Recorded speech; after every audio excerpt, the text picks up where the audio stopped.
Hello and welcome to the exotic Sepang circuit, where a new Motogp class race is about to start. The weather forecasts are very reassuring. We will have sunny weather for the entire duration of the race. Cameras are accompanying us on a tour of their favourite riders for today's Motogp race. We can't make predictions, but judging from the extremely competitive qualifying sessions, we're sure we're going to see a fantastic show. Hello and welcome to another video, and today, as you can see, we're here for the penultimate episode of the Crutchlow 2019 Mod Championship, and we're here at the Malaysian Grand Prix today, so I'm kind of expecting this one to be a bit of a cakewalk. Obviously, if you've been subscribed for a while or you've been watching my videos for a while, you'll definitely know that Malaysia is my best track. And yeah, I find it quite easy. It's the best track on the game. We all know it's no, in my opinion, it is anyway.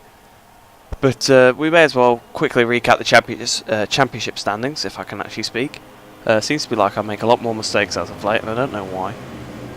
Maybe I don't have any idea. But anyway, we'll carry on. We'll look at the points. So we do have a 152-point lead in the championship. So obviously we've had this wrapped up for quite a while now, since Thailand.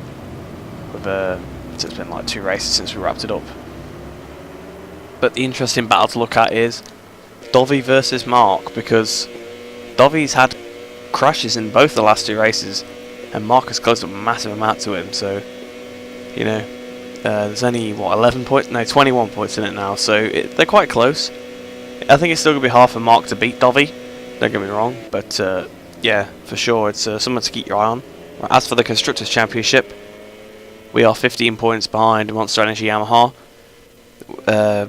So that's pretty much stayed constant for a while. Like, it's been between 10 and 20 for quite a while. And I think it's going to be pretty much impossible for us to win at this point.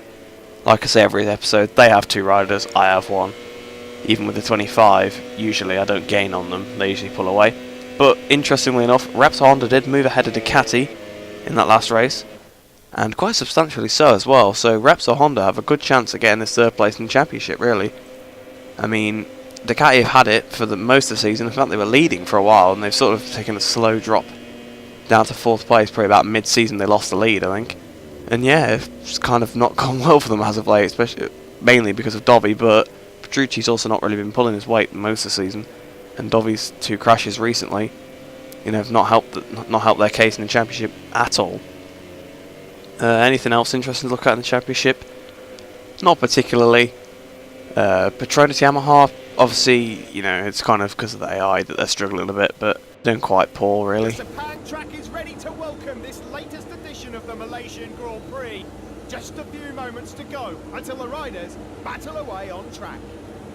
Yes, so we are about to start this race now. The Malaysian Grand Prix, my favourite race. We'll wait for the lights to go out now for this race.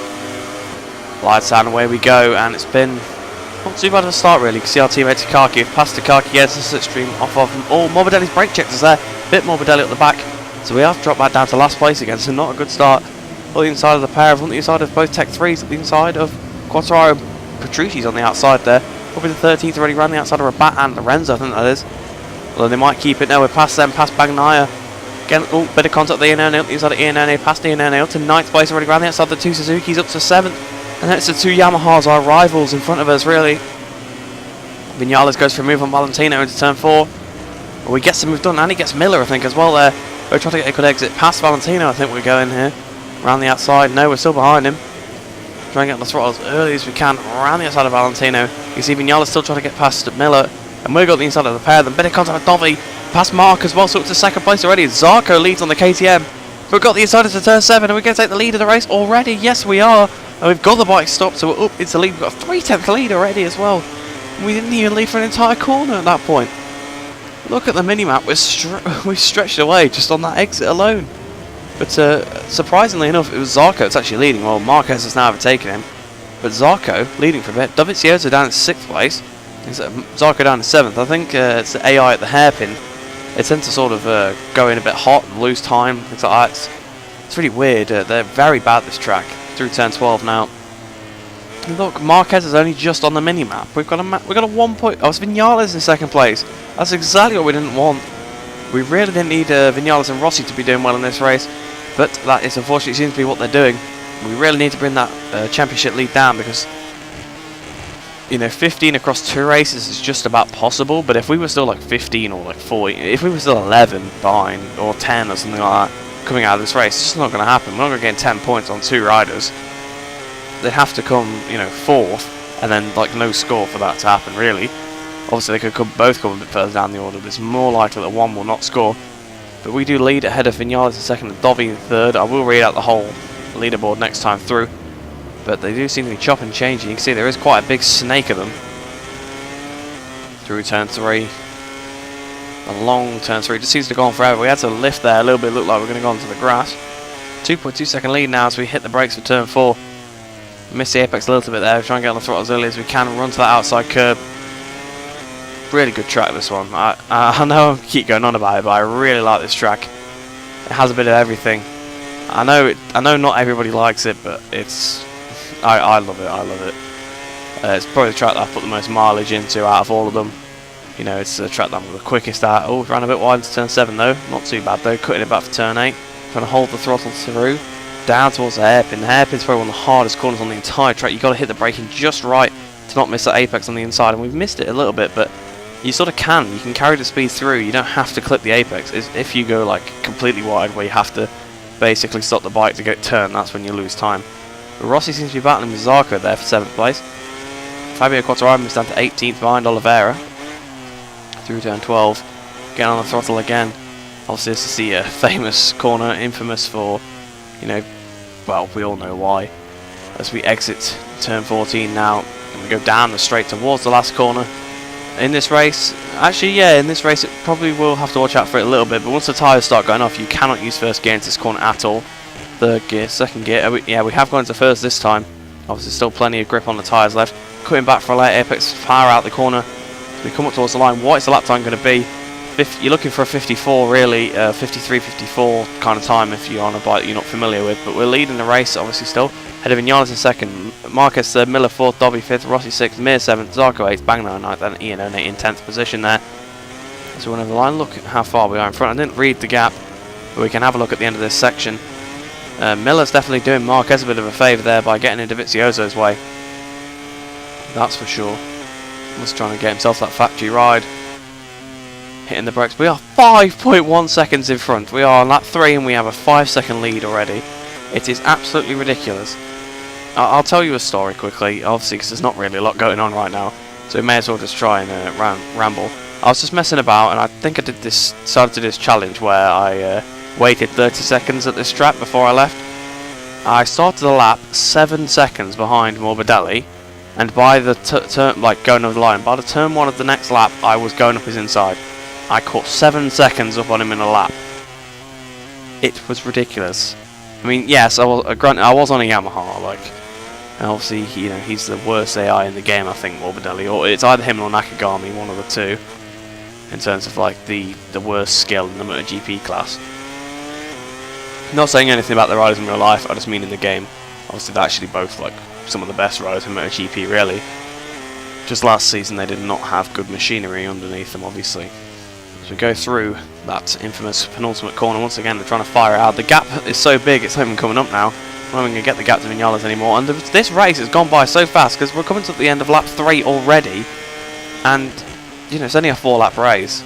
It does seem crazy to me that a track like this, it just seems like the race goes by so fast, yet some tracks you're just like, you know, you're just waiting for it to end.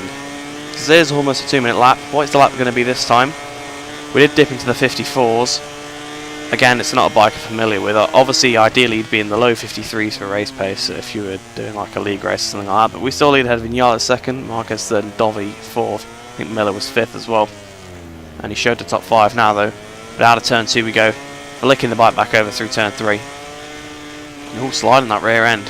You can see the tyres are really starting to go off now. So if you watch the last corner on this lap, I assume we won't use first gear. Maybe we will. Not 100% sure.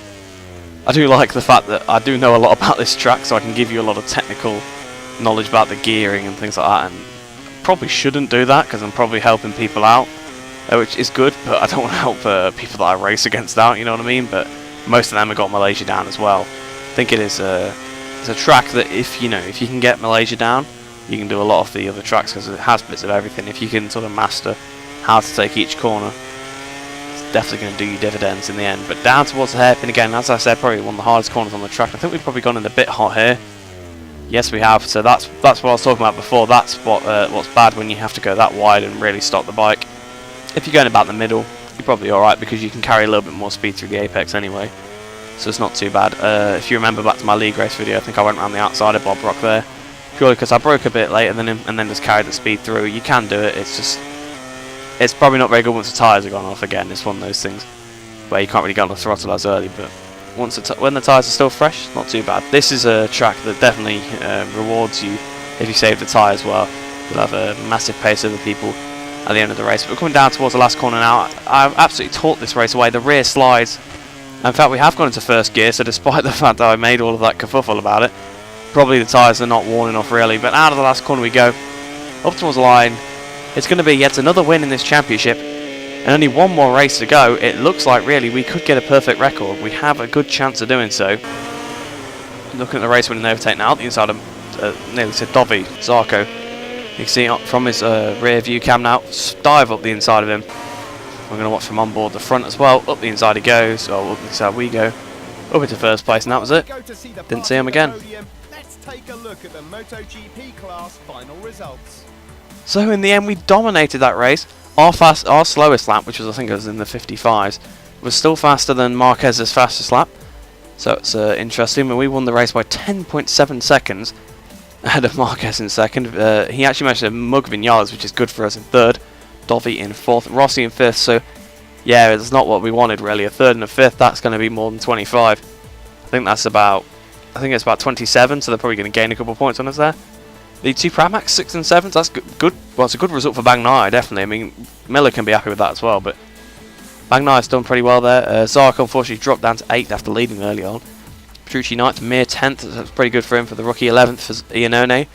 Lorenzo, after being pretty good in the last couple of races, sort of dropped back down to reality a little bit in 12th place there. Rins in 13th, Paul Espargaro 14th, and Tito Rabat actually gets another point for Avintia there, so that's quite good. Almost another point there for Miguel Oliveira, but not enough. 17th for Espargaro, 18th for Siren, 19th for Quartararo, 20th for Nakagami, 21st for Morbidelli, and rounding out the rest of the field is Carol Abraham. He's actually considerably off, so maybe he's got the worst AI stat in the game. Obviously I was talking about Morbidelli and Nakagami in that race, but yeah, maybe it's Abraham. But in the championship, if we have a look, Marquez has closed up a bit more to Dovi. What's that, 8 points? No, 6 points, and then I don't know, I can't bother to work that out right now. I think it's 14, that's the difference between them.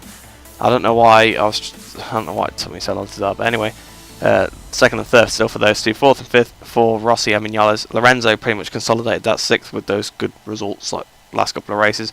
Miller 7th, Petrucci in 8th, and Zarco actually moves up a position.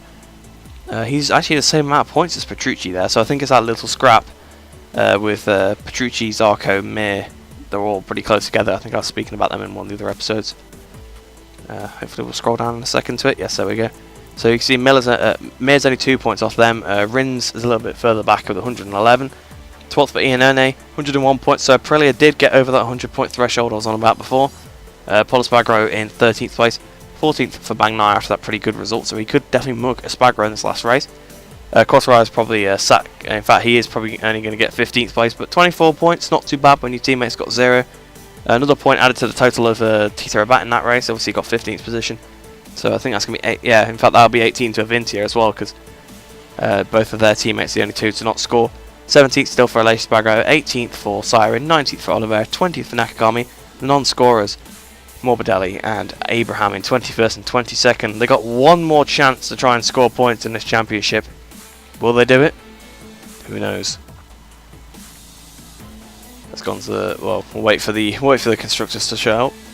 So there you go, 450 points. We are dominating Ducati there. 150 points in front of them. It's nice. They've got a nice round number there. I quite like that. 300 points there. So we've got a 150 point lead. Well, Yamaha are not too far behind them. They could still pull it off. And we've actually, yeah, we did lose points. They did gain 2, like I said.